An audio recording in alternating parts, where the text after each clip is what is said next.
Alright, hi folks, this is take number 2. I recorded a video the other day and was all proud of myself, and it didn't work out somehow. There was some technical stuff going on. So I'm Anny from Intrinsic Bodyworks here in Grand Junction. And so there's actually a common theme that often comes up with clients that are dealing with shoulder problems, neck problems, carpal tunnel, elbow problems, like tendonitis, tennis elbow, all this kind of stuff, as well as a lot of people having pain in the mid-back or between the spine and the shoulder blade. So therefore I'm going to do this recording so that I can refer people to this. A little bit of education on how our shoulder girdle ideally sits and how it interacts with our ribs and how we ideally move functionally from there. So the first thing is, that we have a lot of, in our days today, the posture of either I'm looking at my cell phone, I might be on a laptop, I might be working on a computer, and you can see when I'm in this position, you can see these muscles up here called the upper trapezius muscles are kind of very showing up and rolled forward, so I have this down-sloping line from my neck. And when I'm also here, you can see my collarbones coming forward, shoulders a little bit narrow, so from the side it would look like this. So then commonly people get told to pull their shoulder blades back, and now watch what happens when I do that, just to improve my posture. I don't know that that is any better. I think it's actually worse if you do that, because now you still are collapsed, your shoulder joints are still coming forward, and your spine is still rounded, and you have a forward head posture. So you can only correct posture from your spine. It's that simple. So your spine is that long thing, that column of vertebrae that is here in the back, right? And the head sits on top, and it's connected. It sits down here in your pelvis.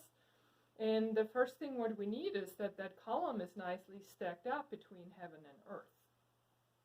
So if I would be here, you can see my sternum here where my ribs come together in the front. It's pretty collapsed down, right? And as I said, my collarbones are also pointing down. So all really I have to do, and you can watch my shoulders as I do this as well, is I can even pull the skin here, grab my own skin, a little flap of skin, and I can lift that whole thing up like there's a string going straight up towards the ceiling, and I'm just following that. And then I take my hand away, and if I stay here, then you can see I have less downslope, there's less visible of my trapezius. My collarbones are flatter, more parallel towards the ground. And you know what? My shoulders are actually wider and sit more to the sides of my body. If I show you that from the side, it looks like this. So this is a common posture, right? And also because we're not supporting ourselves down here, I'm really short in my waistline. So I want to make sure that I have my core engaged before I do this. And then I'm going to draw the skin up here, and I'm drawing with that, I'm pulling on the sternum to come up. And you can see my shoulders are rotating in a much better place. I have way more space between my ears and my shoulders now. And actually my shoulders are also wider, so watch this again. And I'm going to show you what we don't want to do as well. So when you are here, right, maybe at work or whatever you're doing, gardening and we're biking, anything, carrying a backpack, all you have to do to correct your posture is engaging your core so you can make a sound, breath-like sounds, or to get that nice drawing in of your core. You can even bend your knees a little bit to have some slack in your joints, that you have more freedom here. And all you're going to do to start with is just pull the skin up, and now notice that everything on the back, my shoulder blades have rotated down and my sternum came up. So there's a tendency to do this. So when this lifts up, the bottom of the ribs come forward, and now I'm arching my back, and that just means I did not engage my core to keep my spine back here. And so I'm not trying to go into a maximum position. I'm trying to find optimum balance between the front and the back of my body. So there's also another thing you can practice, and I really love this.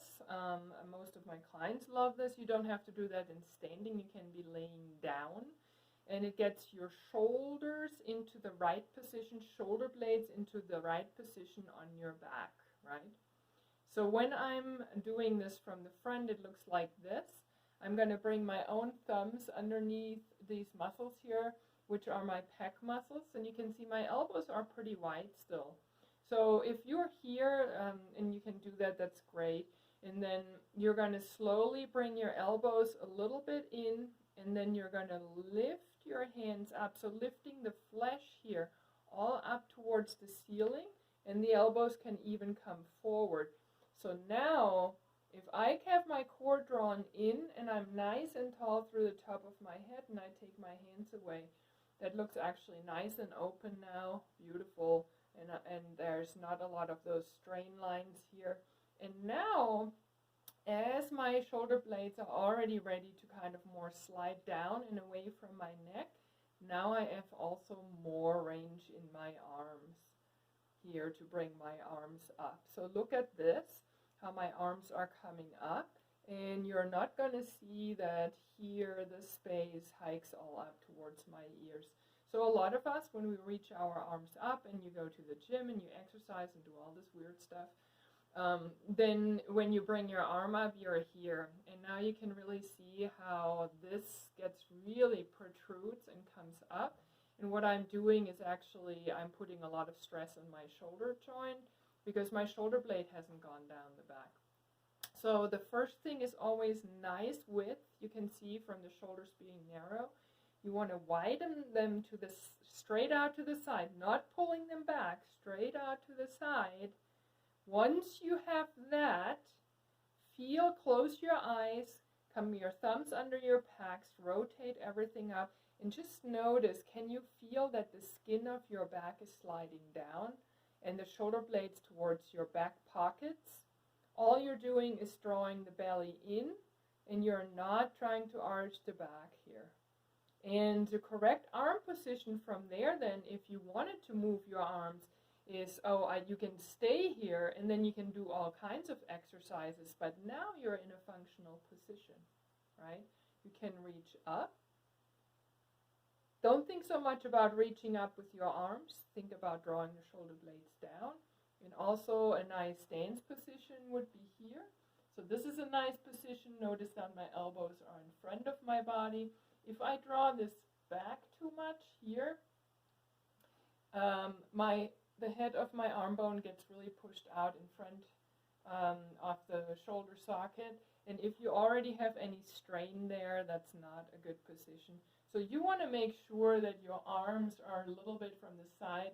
You can see my palms are in front of the sidelines of my body. Yeah, so more here.